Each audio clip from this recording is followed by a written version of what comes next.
It appears a new strain of coronavirus now in at least 8 U.S. states and the U.K. is covered by the vaccine. Medical reporter Liz Bonish shares the results of a new study just released that gives us a shot of optimism.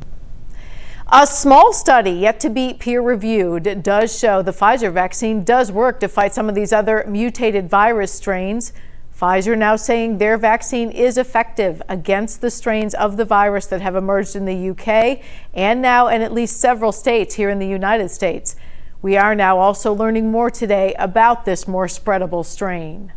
It seems to spread more easily, but not be more vicious or more difficult to treat. So patients aren't getting any sicker, just a lot more of them are getting infected. In a partnership with researchers from the University of Texas Medical Branch in Galveston, Pfizer says its scientists studied this strain's shared mutation.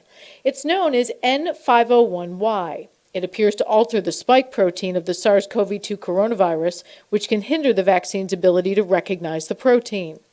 But here's how the team figured out the vaccine does recognize this newer strain and will fight it if you're exposed to it. They used blood samples from people already tested in previous trials. If they take some of the people who were vaccinated in their clinical trials and do what's called inactivation studies with the virus, they should be able to show that the new strain is inactivated by the antibodies built up by people in the clinical trials.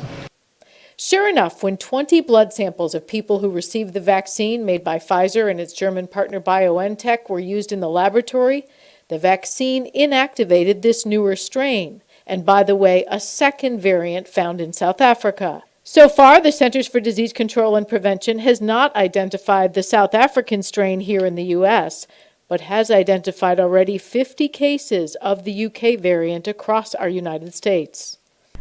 Now, one other note, we don't know for sure if the same is true for the Moderna vaccine being protective against these newer strains, but that company also announcing that their protection does appear to be long-lasting, perhaps up to a couple of years.